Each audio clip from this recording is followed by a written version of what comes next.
From the Pep Radio Newsroom, this is a special report about the impact of today's tariff ruling. President Trump still has options to keep taxing imports aggressively, even after the Supreme Court struck down the tariffs he imposed last year on nearly every country on earth. The justices didn't buy the president's sweeping claims of authority to impose tariffs as he sees fit. But Trump can reuse tariff powers he deployed in his first term and can reach for others, including ones that date back to the Great Depression. It's hard to see any pathway here where tariffs end, said Georgetown trade law professor Kathleen Clausen.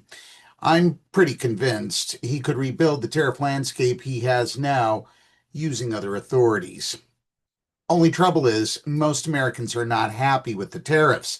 About 6 in 10 Americans said Trump has, quote, gone too far on imposing new tariffs on other countries, according to an AP NORC poll from January.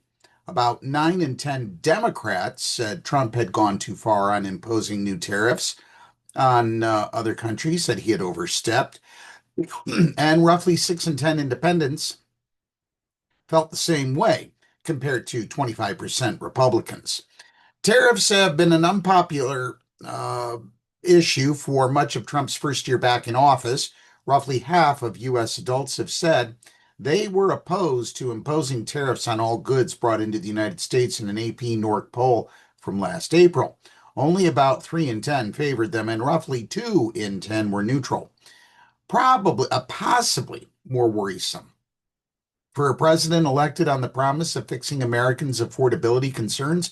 76% in the April poll thought Trump's tariff policies would increase the cost of U.S. consumer goods. Now, some farmers are concerned about the tariffs. Soybean farmers hope that they might get some relief from rising costs because of Friday's ruling. The price of fertilizer, seeds, pesticides, and tractors and parts have been steadily increasing starting even before Trump's tariffs. American Soybean Association President Scott Metzger, who farms in Ohio, said farmers hope Congress and the administration will work to open some additional markets for their crops. Moving forward, certainty and dependable market access are essential for U.S. soy to remain competitive globally, because farmers are caught in a cost price squeeze and ag input costs remain high. We urge the president to refrain from imposing tariffs on agricultural inputs using other authorities, Metzger said. Well, his words were matched by the Tennessee Soybean Association, a state chapter of the National Association. They called on Trump to avoid using other authority to impose tariffs on ag products as well. We recognize and respect the complex geopolitical issues the Trump administration is navigating around the globe. However, agricultural inputs like crop protection chemicals, farm equipment, seeds, and fuel are vital to our soybean growers here in Tennessee. Jay Yergin, president of the Tennessee Soybean Association, said in a statement, with the economic crisis farmers are now facing right now, there is little room for higher input costs, especially if we wish to compete in the global market. Now, with that said, a tariff elimination on distilled spirits could provide needed certainty for American spirits exporters. That would help. Chris Wonger, president and CEO of the Distilled Spirits Council, urged the Trump administration to use the Supreme Court ruling as an opportunity to return to zero for zero tariffs on spirits, products with major trading partners, including the United Kingdom and the European Union. The elimination of tariffs on distilled spirits would provide much needed certainty for American spirits exporters while helping ease financial pressures on bars, restaurants, and retailers at a time when affordability remains a major concern for consumers. Well, to be abundantly clear, soybean farmers and distillers are not the only ones who are happy with the court's ruling.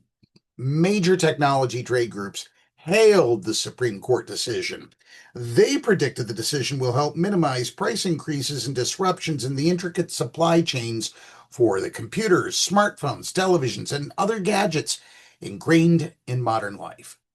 Innovation thrives on predictability, and the common sense decision brings much needed clarity for American businesses and consumers, said Gary Shapiro, CEO of the Computer Technology Association, which represents more than 2,000 companies. Now the government must act quickly to refund retailers and importers without red tape or delay. The Computer and Communications Industry Association, which represents a spectrum of technology companies employing more than 1.6 million people, also expressed hope that the decision will ease the trade tensions that have been tormenting tech. This Supreme Court decision caps a year of turbulence in trade policy that we are all working to adapt to. With this decision behind us, we look forward to bringing more stability to trade policy, said Jonathan McHale, the Computer and Communications Industry Association's vice president for digital trade.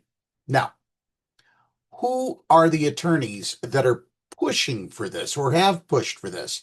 Well, behind the case is a nonprofit that typically allies with conservative causes, the Liberty Justice Center, which represented the businesses challenging Trump's tariffs, is a libertarian leaning public interest law firm with about $3 million on hand.